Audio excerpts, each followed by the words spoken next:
Logan Yonavjak. Welcome to Flywheel Leadership. Excited to talk with you today.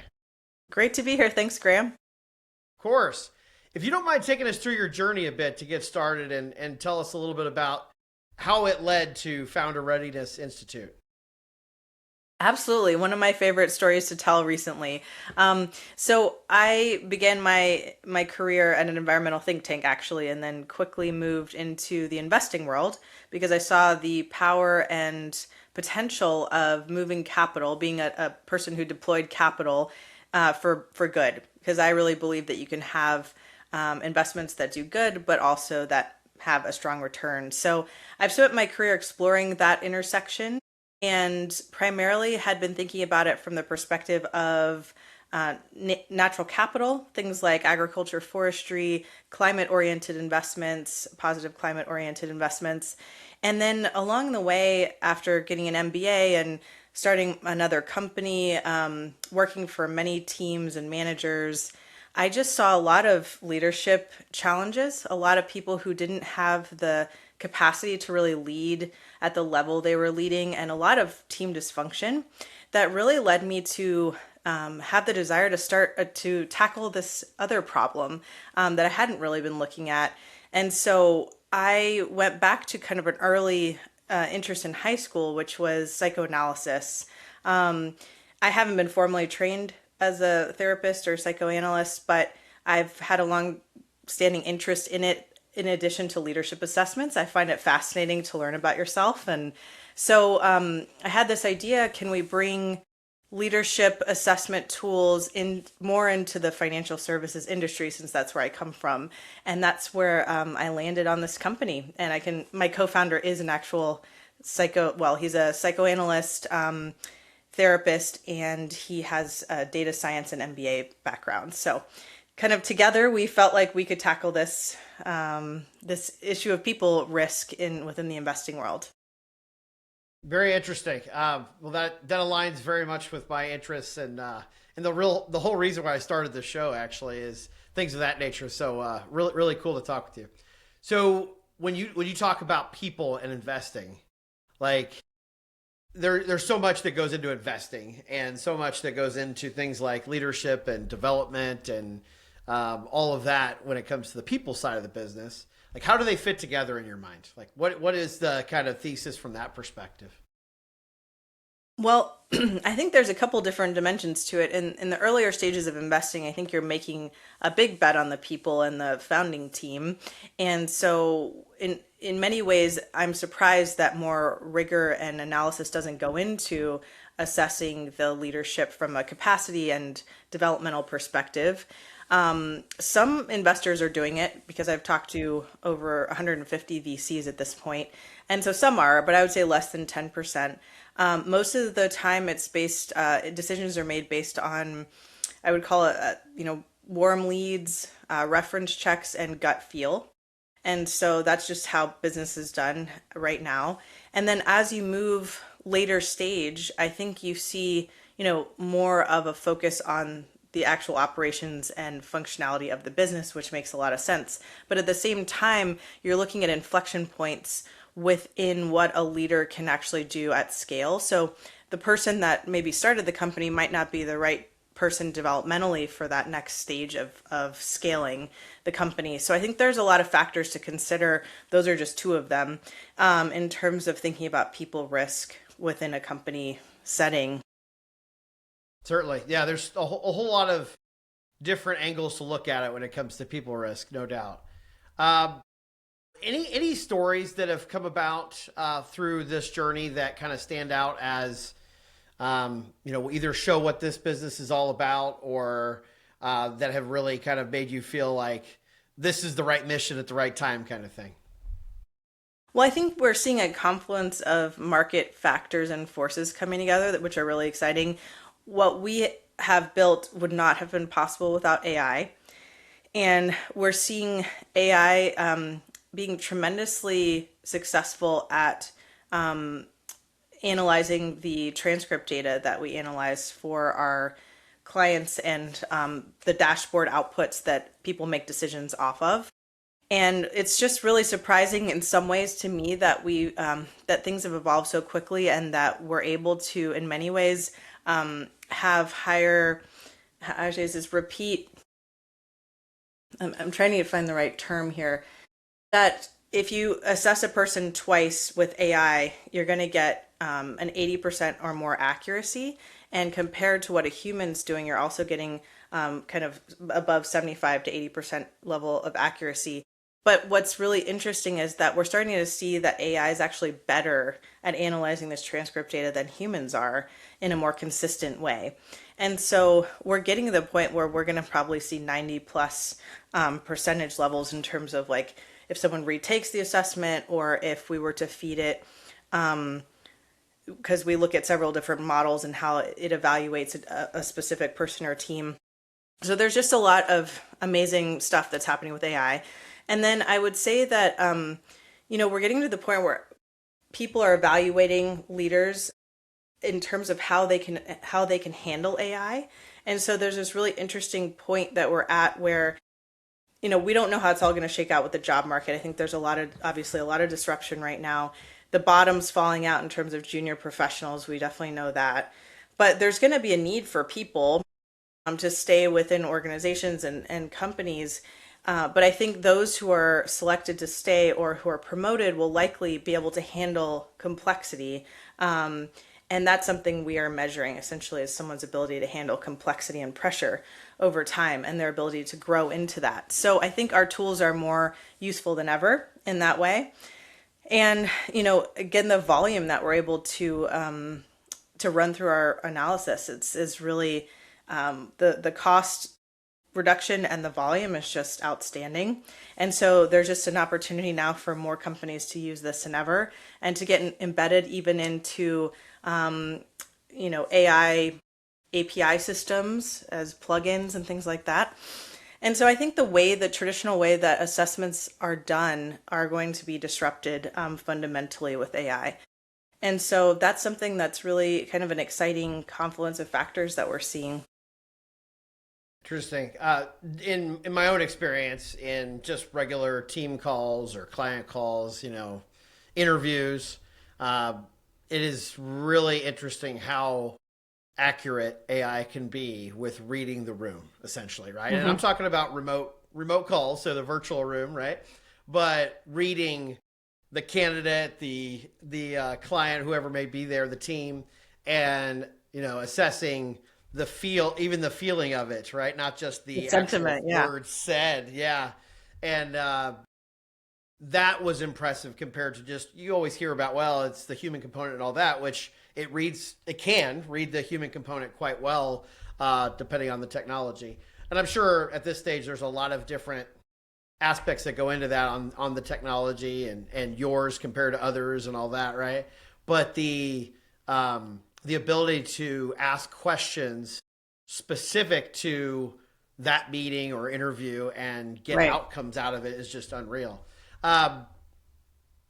It seems like most of the time as leaders, we're not even like arguing with it. We're like, oh yeah, that's kind of how I was thinking of it. Or, it's interesting when it comes to when you were talking about the analysis, that all makes sense. Is part of it the predictive outcomes, especially when it comes to more of the investment world? Is that what is part of the whole story, or no? Well, yeah, I'm glad you asked that. So, in finance, there's always a disclaimer in any investment group. It's like past performance does not equal future results, and you have to put it on every pitch deck and, I don't know, every legal document.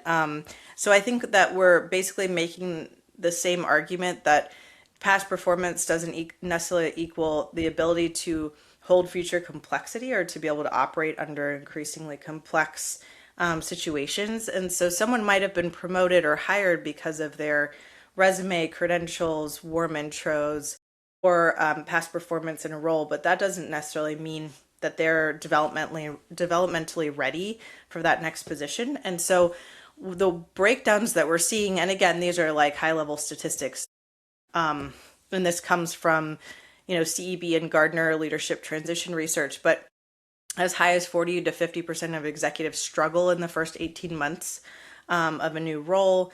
that costs about 1.5 to 2x the salary cost if a failed transition occurs. And then, it takes the lag time before that actual cost shows up on the P&L. You have this basically someone in a group or a company investing in a higher level executive, and the cost of that not working out is pretty high. And again, we can debate those ranges or the exact, base salary cost, but then we look at other things like the follow-on effects of a manager not being necessarily good at managing a team. That's just one dimension of what we measure. But if we look at that, there's like increasing turnover rates, dissatisfaction, engagement rate loss. Those all have impacts on the actual operations of the company. Missed execution risk in terms of meeting deadlines for the quarterly earnings. So I think that there's many ways you can tie these to material business impacts. And I don't think people have thought about the developmental capacity of an individual very much in assessments to date. Makes sense. How can Founder Institute really view the future of investing? Like, how can you lead that effort? How can you drive that disruption or change? Well, luckily we just brought on a partner who's our founding advisor now. His name's Ashby Monk, and he works through KDX. He's a Stanford professor who runs the long-term research group, and he's also a partner at KDX, which invests in the future of investing. And so his mission is to disrupt the investment industry, to think more long-term, to think more about impact. So, that's a really great validation in our mind in terms of our theory of change as a company. I come from impact investing, so obviously have that mission as well. I just think that by paying more attention to leadership risk, we can help improve team dynamics and leader outcomes. And so better people outcomes equals better impact outcomes, whatever slice of impact you're thinking about, climate, community, etc. I think that if we just had a better focus on functional team dynamics and leadership dynamics, we would have better outcomes. So that's the high level. I think more tactically, it's getting embedded into decision-making systems. And then, we're kind of figuring out what those are. It depends on the firm and the fund and how. I spoke a little bit about VCs. They tend to be a lot more informal. So it's just been a process of educating, and one simple way we can do that is when pitch calls are occurring or interviews, if you will, we can embed certain questions and take that transcript data and evaluate prospective founders. So a lot of it is how you're embedding into people's current decision-making systems and just showing that there's an opportunity to present this information while they're deciding or after they've made a promotional decision.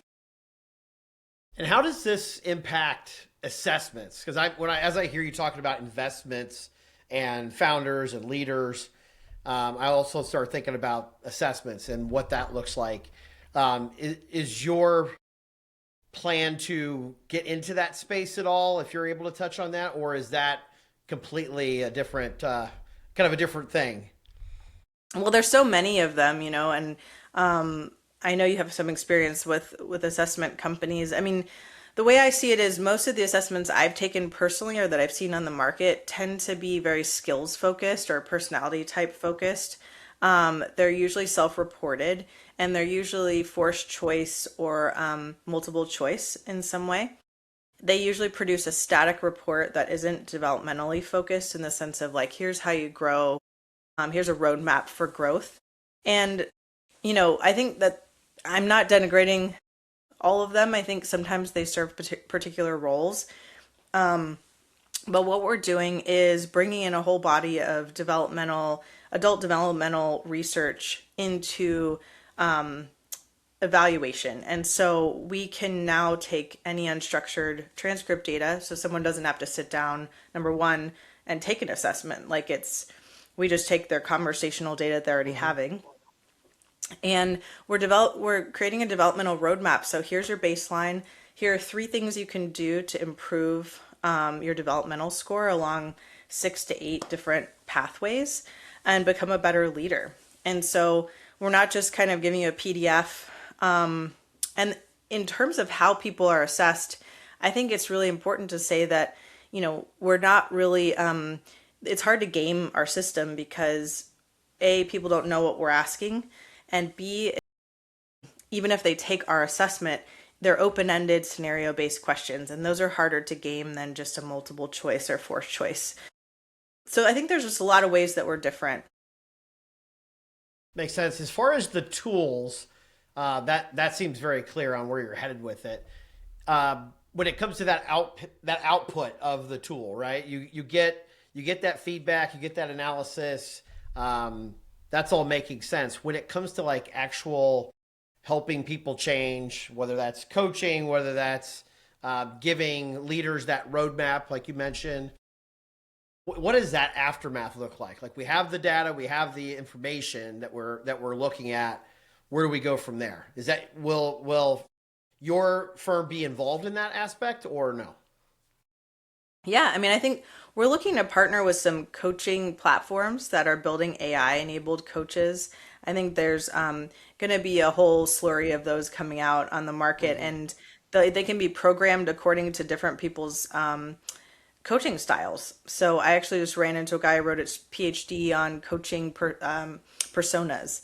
And so he found through his research that people respond to kind of 7 different coaching types and so archetypes.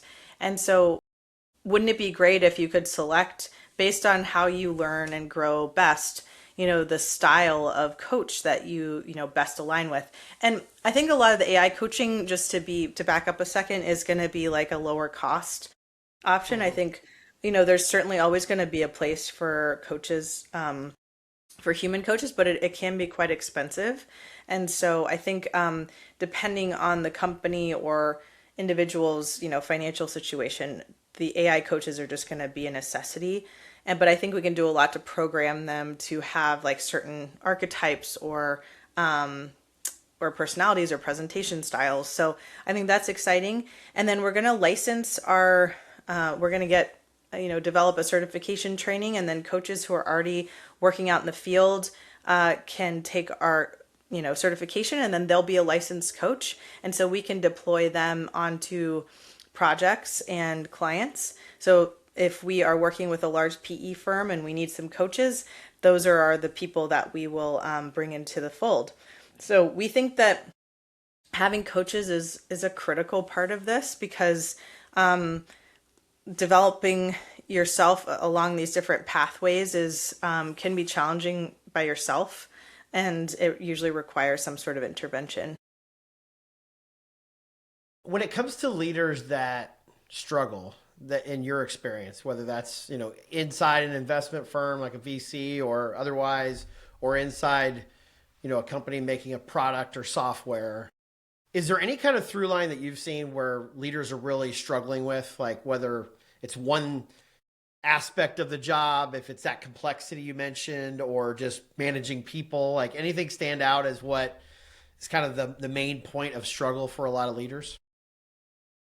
Well, I've said this before, but what I've seen most in the work that we've done is that if a leader isn't coachable, that's a really big roadblock to most of the other developments of I mean, we measure currently 6 core constructs. We can measure other things, but this is what we found to be the most directionally correlated in the research with positive startup outcomes. So that's why we're measuring. So coachability, resilience under fire, purposeful agility, emotional IQ, team IQ, and strategic complexity. Those are all the things that we're measuring. And I can get into the definitions of those, but I think coachability is probably the most fundamental because if someone's more coachable, it means that they are able to see themselves more objectively and aren't just focused on the negative ego. Mm-hmm. And so they're able to kind of see perspective and see more of a system when they're making decisions rather than being attached to their own identity. So we actually call it coachability and identity flexibility because in order to be in an innovation role, whether that's a startup or maybe entrepreneurial role in some Hmm. company, you really have to be flexible to respond to the market and to how the nature of the role is changing. And so if you're really wedded to your own perspective and you can't take in that outside feedback, it's very unlikely you're going to grow in other ways. Makes sense. As far as the strategic complexity, if we could spend a moment on that, would love to hear a little bit more about your thoughts on how you are looking at that as an organization. Yeah, that's one of my favorite dimensions of what we look at because, excuse me, um,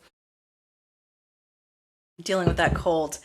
So strategic complexity is basically the ability to hold many perspectives at once and be able to do that objectively. And so the way we think about it is like, say, first to eighth order perspective. You could just say there's a range, there's more than that, but someone's able to speak from the perspective of themselves at the lowest level, and then they might be able to speak about them and some other person in the system, and then it goes kind of beyond that. They're actually talking about a framework that informed them, and then also another person, plus also a business, plus also another framework. And so they're referencing all of these different ways in which they're being informed by patterns and systems, and that's informing their decision making process.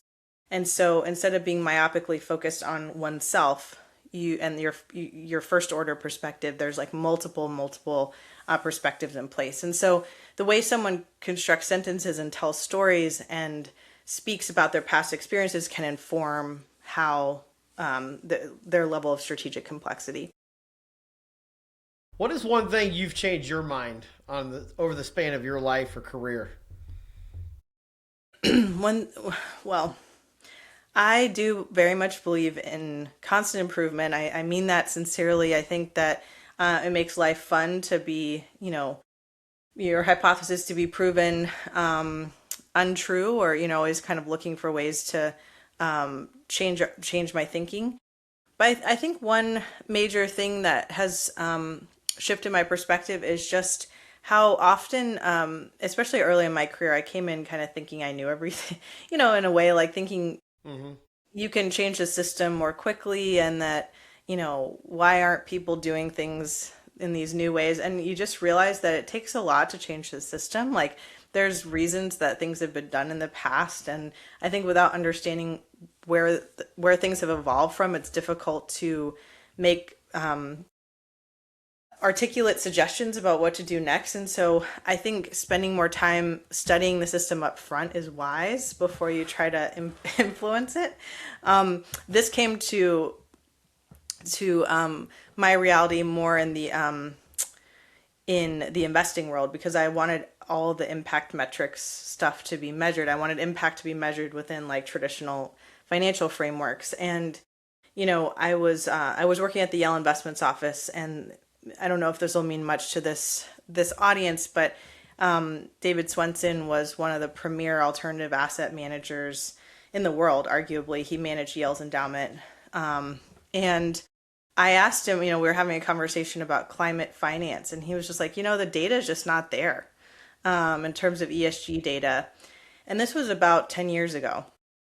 And it was really hard for me to hear because that had kind of been the conclusion I'd come to looking at a lot of different data ESG frameworks. But anyway, my point is sometimes, I mean, he'd been around the investing world for a long time. It's not like he didn't want to potentially have positive impact with his investment strategy. He was just making the point, like, I've looked into the data and it's just not that rigorous. And Hmm. so it was just very deflating, but also really important to hear. And I think you just have to be open enough to recognize where things are and the reality of where things are if you want to change the system. Thank you for sharing. What really gets you excited about your mission?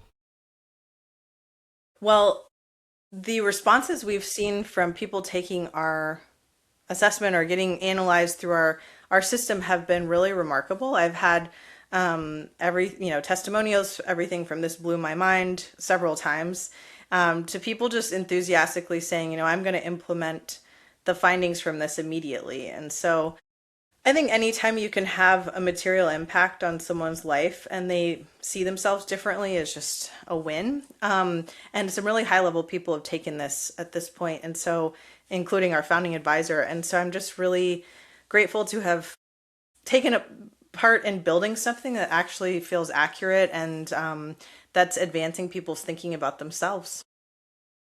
Very cool. So what's next for Founder Readiness Institute? Like, what can we expect over the rest of this year?